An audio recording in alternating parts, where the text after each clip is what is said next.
First Alert 6 Weather Day. Good morning, everybody. Thank you so much for joining us here on First Alert 6 streaming on this Wednesday morning. I'm Cerise Cole, along with meteorologist Jared Lansford. And I'm Erin Hartley, joined by Senior Chief Meteorologist Rusty Lord. As you just heard, it is a First Alert weather day, the second now that we've had, of course, due to this extreme heat. Today is really the more severe day we've been talking about. Yeah, I don't have any clouds around to help us out today. There's no wild card in play. I think abundant sunshine and plenty of room to run with the temperature. So let's talk about where we're going here, because you can see that sun glistening out across the city right now, and we're at 76. Dew point is 71. That is a muggy start, and we will take these numbers and climb pretty quickly. A lot of 70s out there. Did have a few 80s back during the 6 o'clock hour, and those have since cooled a little bit, but you can see widespread 70s on the map. That's our launching point for a pretty hot day. Muggy meter, low end of the steamy range. It'll probably just bounce around a little bit, maybe dipping down into the muggy range for the afternoon. Feels like temperatures, those mostly below 80 degrees, but a couple hours ago, we had several 80-plus readings, and that will jump pretty quickly. Near 100 for the feels like temperature by noon, and then it's hot and it's muggy all afternoon. As we head into that 4 to 5 o'clock hour, that's likely to be the peak of those readings. 97 for the forecast high today. Hottest temperatures in about a month. You have to go back roughly a month to find anything hotter than 92 in the records, and well, we'll pass that pretty easily today. Severe storm potential then by 7 o'clock tonight to watch for, and you can see there's not much out there to get in the way of the heating. All the clouds, they're streaming to the north, there's some back to the west. Those likely won't impact us, so abundant sunshine, and well, you can see the latest severe weather risk area with storms tonight after 7 o'clock. They likely fire to the northwest, drop southeast, and kick up some wind gusts as they move through, bring some heavy rain potential as well. But I don't think we have to worry about tornadoes or hail all that much with these. It's mostly just wind that can rush out of them. And you can see how this goes up into the 90s here during the afternoon. There's 5 o'clock, still pretty quiet. By 7, some storms off to the northwest.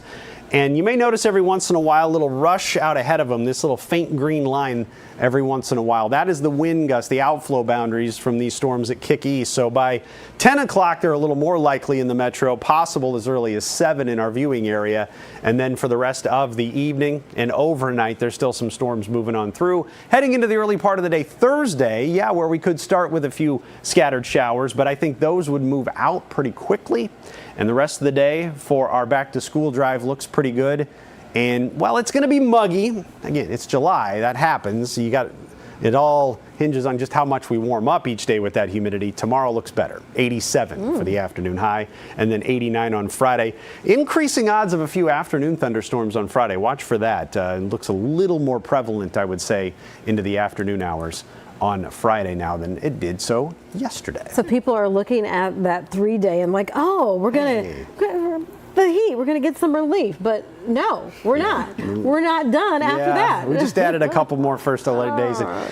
I will say it might be a little bit hotter yet. I would go into the weekend. 96 and 98 Sunday and Monday with a little more humidity. I wouldn't be surprised if somebody gets up to a 115 with our heat index value, especially on Monday. So that, with a lot of moisture in the air, makes it really tough to cool off at night, and that's what we'll be looking for. So here's the peak heat index forecast over the course of the next several days. We kind of fast forwarded here. There's Saturday, trying to get near 100, up near 110 Sunday, maybe 115 on Monday before it relaxes a little bit by Tuesday afternoon. Again, this isn't all afternoon, but this is where they'll top out, I think, over that 2-day stretch. So be mindful there.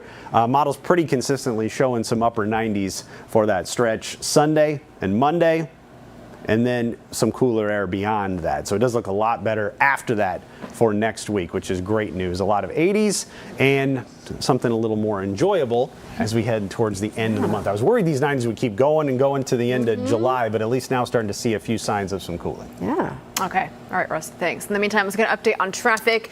Jared, you have an update about some construction impacts in a particular area. Yeah, and it's a big route for people who try to head northbound during the morning. This has just started up here within the last day or two, and I'm really seeing the impacts this morning for 84th drivers. And it's right around L where you're looking at this. There you can see it pretty easily. The orange is showing up with the delays as people are trying to make their way northbound. It's a short stretch with the restrictions between L and J. We've got one lane travel in that stretch though, so everyone trying to merge into the same lane as you're getting right around L, and that's causing all sorts of backups. Now remember that in addition to all your normal traffic that's heading north through this area, you've had people who maybe over the last few months they were using 84th more with 72nd having been closed to get to I-80. That's now partially reopened. Maybe people have switched over to using 84th full time. So you've got a lot of traffic that's in this area. You're going to want to be ready for delays there. You might consider using 72nd at least to get to F, and then you could head back over if you want to get past that construction zone. 72nd is moving along better at this point with that construction there. Speaking of construction, we got to bring up I-80, right? Westbound, we've got all kinds of delays. As usual, as you're making your way into that entrance right near Giles, getting close to getting to that 680 interchange, I always say that's where I start to get really worried about that becoming a bigger issue. So I'll keep an eye on that for you and let you know if that becomes where we see the backups get to. But aside from that, we're off to a pretty smooth start to the morning commute. We did have an earlier crash on the JFK. That has since cleared, so things moving along pretty well there, and on a lot of our other main roads, 480, 680 looking pretty good to start off the day. So it's mainly about where we've got those orange cones and all the work happening. That's where we have the problems. All right, Jared, thank you. All right, in the meantime, we're following some breaking news this morning. A person is in the hospital after this rollover crash that happened in Sarpy County. This all happened around 3 this morning near 204th and Capehart, just outside of Gretna. Authorities say one person was taken to the hospital. So far, no word about the cause of this crash, but stay with us on air and online as we learn more. Some more breaking news we are following. An MCC board member is behind bars this morning. Yeah, he was taken away in handcuffs at last night's board meeting. Omaha police tell us Adam Goschel was arrested on a warrant related to a traffic violation. Well, at the meeting, board members were set to consider a resolution to censure Goschel and ask him to resign from the board. We are working to confirm the reason for the resolution. MCC confirms Goschel refused to resign. New details this morning on a North Omaha cutting. OPD has made an arrest. 49-year-old Eugene Morris was booked into Douglas County Corrections on multiple charges. This happened at the Blue Now Corner Store at 20th and Ohio. Police received a call about a disturbance between Morris and a 67-year-old man. Both were taken to the hospital with non-life-threatening injuries.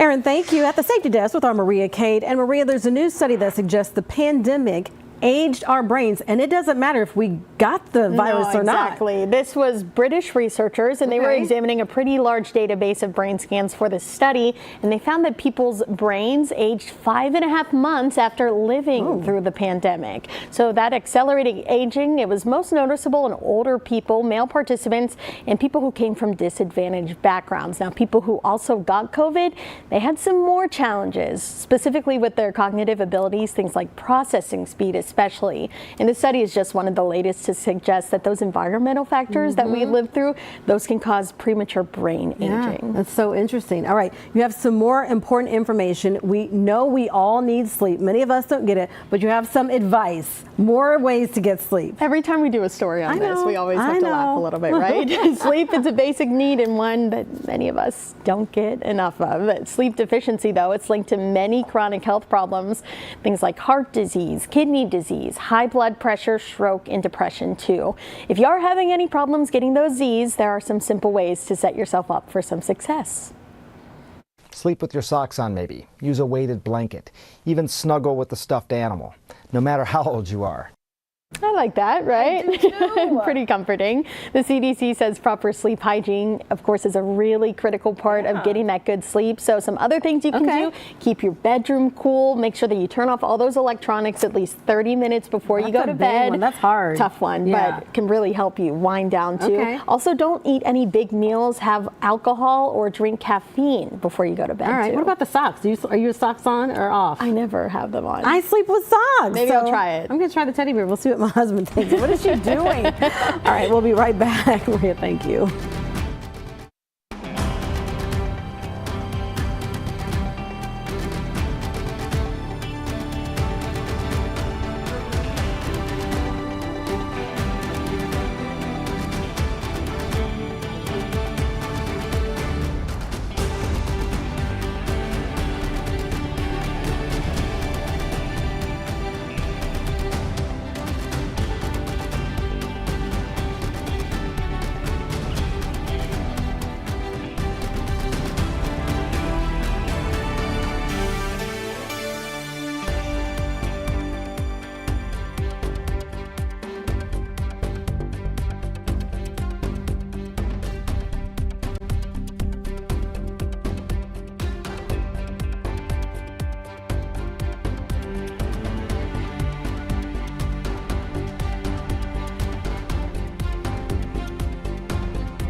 All right, welcome back. Time now 7:14 as things get started on a Wednesday morning. A bird's eye view of the Woodland Light Tower. It's already really warm outside if you've stepped outside so far to walk your dog or take a nice stroll before you get going for work today.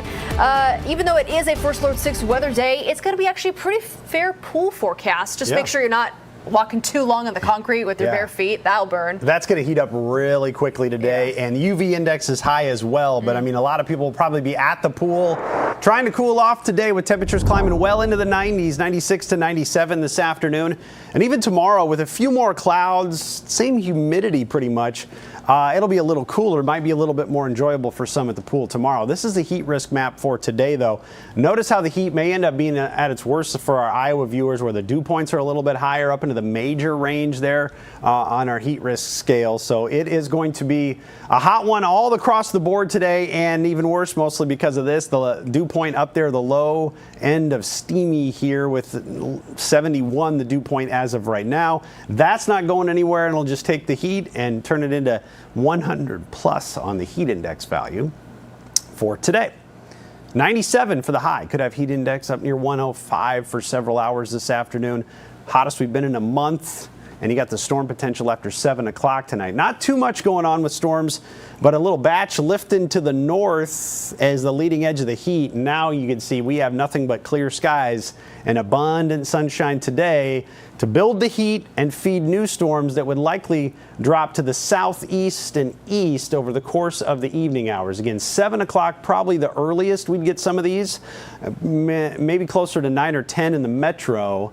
And then as we go through the course of the overnight, still some left over. So there's 6 to 7 o'clock, a lot of 90s. Here comes that front dropping in. Some wind may kick out ahead of it. And that is easily the biggest threat with these. It would be gusty winds up near 60, maybe 70 miles per hour out of a few of these. Downpours, frequent lightning, the usual thunderstorm stuff.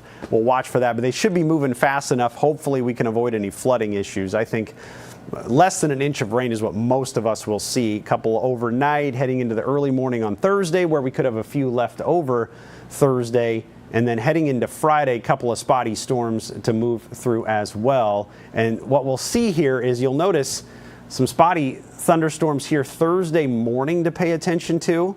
And you can see off to the west, that's where, or east, that's where most of those will likely be. And then clouds will break apart. Again, the more clouds we see, the cooler it's going to be. But I think 87 looking pretty good for the high there on Thursday with the spotty showers. Keep an eye on Friday. Potential there for some thunderstorms building in for the afternoon. As the clouds move in, you can see there's about lunchtime with some down to the southwest, and then we possibly see a few more of those into the afternoon, maybe even evening. Skeptical if it's that widespread, but you get a little idea of what we're working with here. Some random showers and some thunderstorms out there over the course of Friday as well. So that's what it looks like here over the next few days. At least it's just now one day of heat, at least for this week anyway. And the clouds really helped us out the last couple of days. You notice how quickly it heated up yesterday once they went away. Well, we're starting with sunshine, and that's what we get all day today. You heard him say for now, right? Yeah. You have issued 2 more First Alert 6 weather days, and one of them looks even worse than today. That's the thing. Late this weekend and into early next week, we could have some pretty nasty heat index readings here. I think we can get to 110 pretty easily both these 2 days, Sunday and Monday. Would not be surprised to get a 115 somewhere on the map. And as the afternoon temperatures try to approach 100, we'll struggle to cool off during the nighttime hours as well. Another look at those heat index readings into the weekend. There you go, heading towards Saturday, Sunday, and Monday. But Sunday and Monday really, really stick out there. With 110 to 115 for the peak heat index and a lot of humidity. There you go. Sunday and Monday, look at those dew points. Even trying to get up near 80. It's pretty gross. And that's what we're going to have for, it looks like 2 days. Thankfully, I think we'll be able to kick that out of here next week. And by middle of the week, it looks a lot better, and we'll have to keep an eye out for some thunderstorm chances. But yeah, those 2 days, Jared and I were kind of on the fence, and yeah, I think it looks pretty darn hot.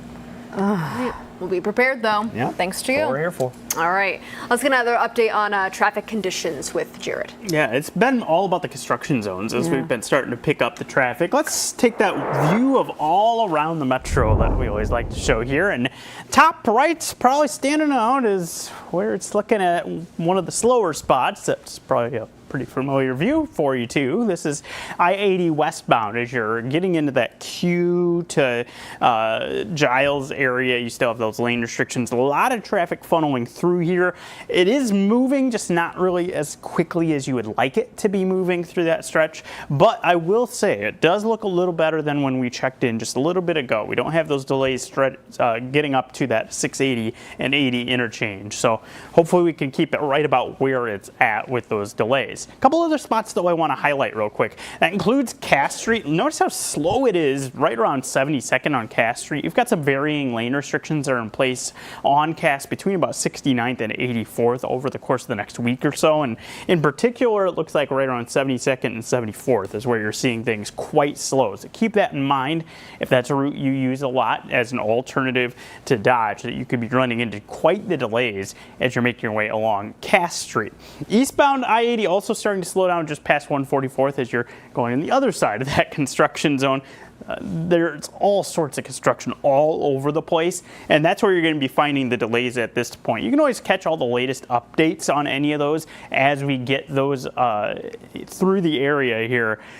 Later this morning, we'll get another round of updates. Those will be on our traffic blog on our website. All right, Jared, thank you. Still ahead, the limited edition cookies inspired by one of Netflix's hit shows. Wow, and you can expect the treats at the grocery store near you when First Alert 6 streaming returns.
All new this morning, Chip Ahoy is entering the Upside Down. Yeah, the cookie company is teaming up with Stranger Things. I had a feeling it was Stranger Things, right? This is for a limited edition treat. The cookies feature a new chocolatey base, fudge chips, and a red strawberry flavored filling.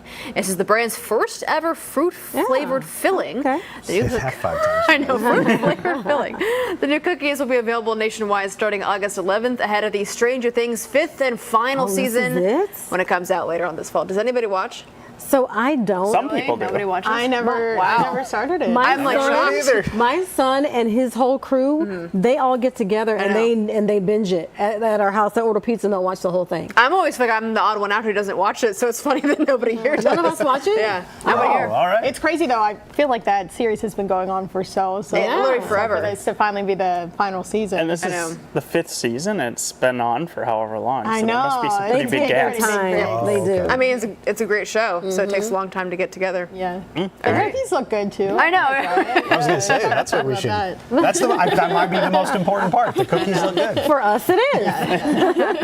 All right, everybody. Thank you so much for joining us this morning. We're going to get ready for our update in the Today Show. You can watch it here on streaming or over the air. Have a great start to your Wednesday.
Live from WOWT, First Alert 6 starts now. Good Wednesday morning, everybody. It is 7:26. I'm Cerise Cole. And I'm Erin Hartley. It's good to have you with us. Let's get an update on that First Alert 6 weather forecast for today with the Senior Chief. Yeah, it's going to be a hot one all the way around, and you can see the sunshine as we're getting started today. 97 humid degrees this afternoon, and that's the hottest we've been in about a month, and about 5 degrees hotter than anything we've had over the last month. 105 the feels like temperature. Severe storm potential after 7 o'clock tonight as well. You can see where we're at right now. Most of us in the 70s, a warm start. We're going to take this and we're going to jump pretty quickly today with the muggy meter high into the muggy range today. Just kind of bouncing back and forth, flirting with that 70-degree dew point that's, well, frankly, pretty gross. And what will happen is that'll put our wind chill, wouldn't that be something? Heat index value 100 plus into the afternoon. Watch for storms tonight, though. After 7 o'clock, the earliest may end up being closer to 10 o'clock as they try to weaken a little bit with wind being the main potential as they move in. Jarrett? As you head out the door, First Alert says slowdowns on 84th northbound as you're approaching L. You've got a brief window where you have one lane travel just past L, and as a result, you can see the delays stretch all the way back toward Q with things quite slow. A little bit better right now on 72nd. There's like an alternate route, at least until you get past that construction. You can make your way back to 84th to avoid those slowdowns. You've also got some slowdowns on Cass, particularly right around 72nd. That's another construction zone.